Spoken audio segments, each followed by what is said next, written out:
A dream 5 years in the making is about to come true. Even so, for Heather and her brother and sister, there is great anxiety. For the past 17 years, the United States has been their home. The Schraders have been their family. What awaits them in Vietnam is uncertain. Tom Gerald continues their story.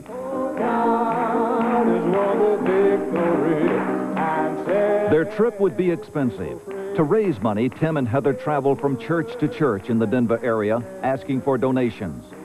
Singapore Airlines cut their airfare in half. 2020 helped with hotel and travel arrangements. The 5-year search was over. It was time to pack for the reunion trip to Vietnam. Okay, now, what we're gonna do tomorrow morning. I think if it wasn't for Tim, I would have just given it up a long time ago. Lots of times I just want to say, forget this. Let's just go on with our normal life. And so I'm glad. Now looking back, I'm glad that he pushed me through it. But for Jean Schrader, Heather's adoptive mother, the prospect of a reunion with other parents, half a world away, created an anxious, emotional moment. It was a real letting go. I would be dishonest if I didn't say at that point he was even questioning where I fit in the whole scheme. And it was emotional.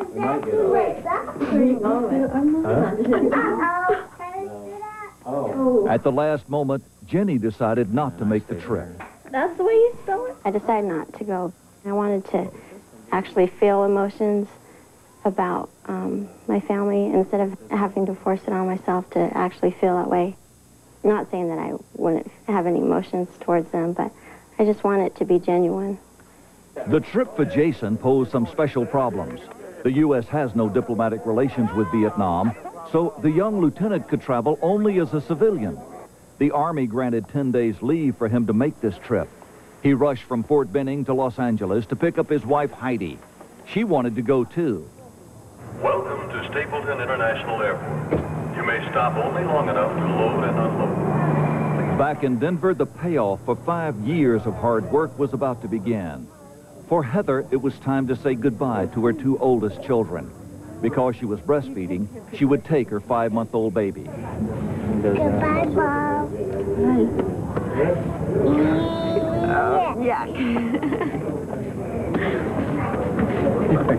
I'll go with you. The final goodbye was to her adoptive mother. Have a wonderful trip. Thanks. Bye-bye. Jason and his wife Heidi were waiting for Heather and Tim at the Los Angeles airport. The 4 would be traveling to Vietnam despite State Department warnings not to go there. They were headed to a country where none of them spoke the language. You speak Vietnamese? Chuk chuk. That means a little. Yeah. They found unexpected help from 2020 cameraman Minh Van Dang, who covered the war in his native country for ABC News. He set out to teach Heather and Jason enough Vietnamese to greet the family they had not seen in 17 years. Ba mẹ lắm. I love dad and mom a lot. Okay. Yeah. Okay. In the bottom of my heart, you know. Okay, I know. Everyone, no, everyone, you ill him. Okay. But you ill your parents. The time in English. He teach me English, I teach you Vietnamese, okay? And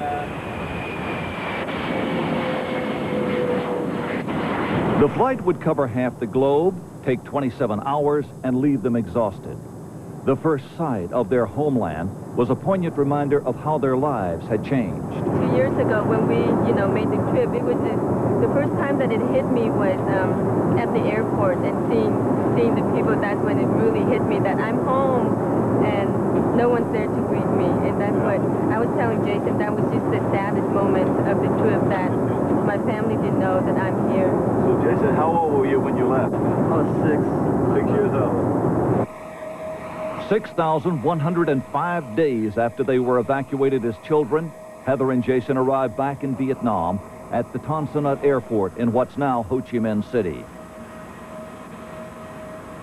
Amid the confusion of the airport, a familiar face. Mr. Thune, the teacher who had worked so hard to make this reunion possible, had driven 2 days to welcome them, and now would guide them back to their parents' home. The road seemed clear for a fast reunion, but that didn't take into account the slow, tedious bureaucracy of the Vietnamese government. Visas promised for the entire group were not ready yet. They told us it would take 2 more days to get permission to travel. The unexpected delay permitted time to explore the streets of Ho Chi Minh City.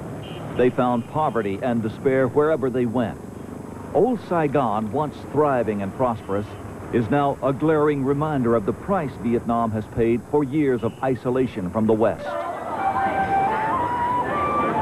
To be in the midst of my culture, but yet not being a part of it, you know, not knowing how to live. It just triggered my mind that it could be me selling things at the market. People would just stare at me. You can tell that they're asking amongst one another, why can't you speak Vietnamese? I just hope that my language will come back so I can communicate.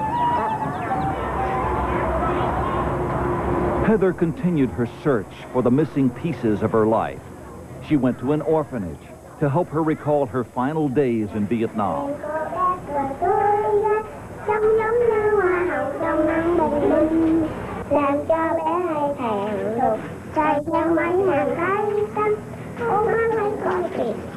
I used to dance just like that. It's familiar to you. Yes. But I wouldn't be able to sing it.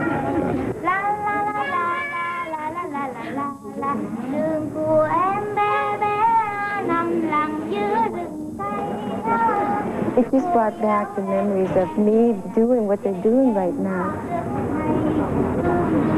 You know why some of this may be so familiar to you? This is the dress and the dance and the customs of the highlands of Pleiku. That's why you remember. These are the Montagnard dress in the highlands of Pleiku area. It just seemed like it wasn't so long ago. 17 years just went by really fast. By daybreak on day 3, the travel visas were finally approved. With the red tape behind them, they set out on a long, arduous drive. Their parents now live in a remote rural area 300 miles north of Ho Chi Minh City.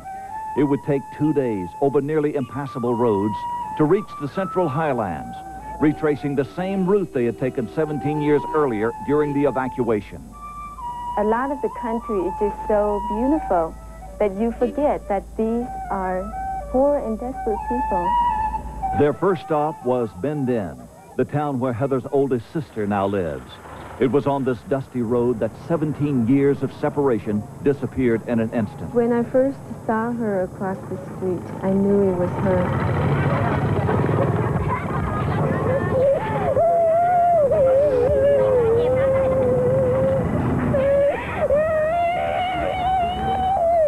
Her name is Wen. Now 36, she was 19 years old the last time she saw her younger brother and sister. I think it's the first time that I really realized that their loss is greater than mine.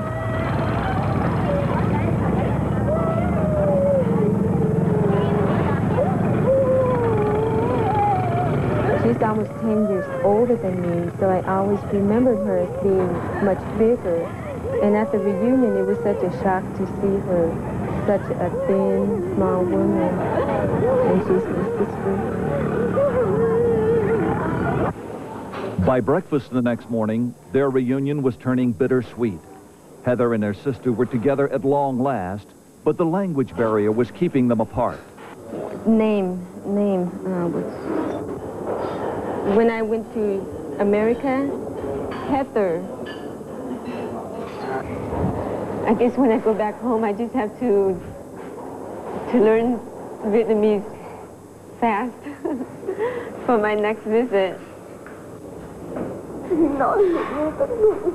When we go to see our parents, they won't be able to understand you.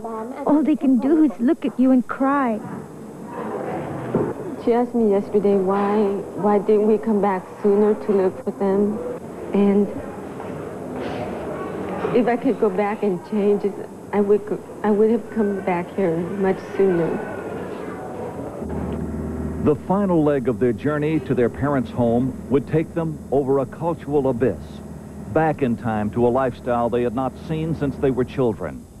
The suspense of what they would find, The emotional uncertainties they faced filled them with tense anticipation. A turn off the main highway led to a rough trail, hardly passable as it wound through the backcountry of rice fields and farm homes.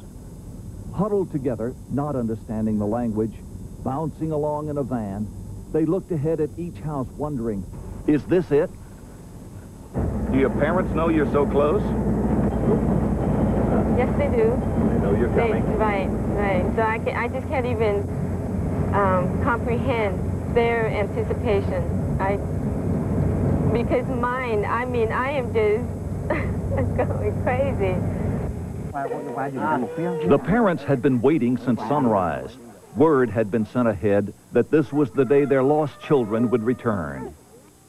The long journey ends here on the edge of a rice field in the province of Ben Din. The years of unanswered questions, how old am I? Are my parents still alive? Are now over.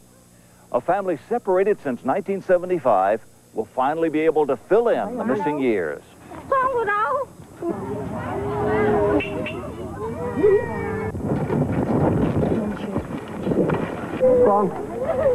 It was like a dream came true. That's at that moment when I saw them, that short distance, I knew. I just knew it in my heart that those are my mom and dad.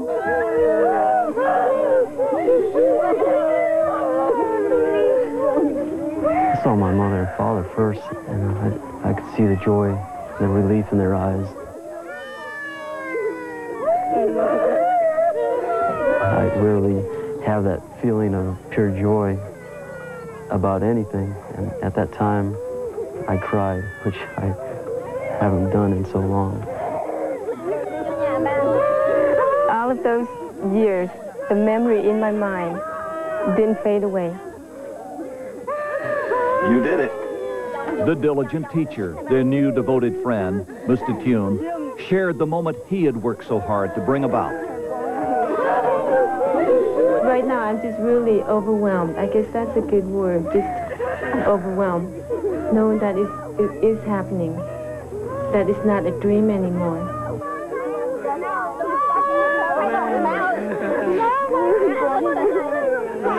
I expected to meet a father-in-law for the first time. How do you do? Nice to know you.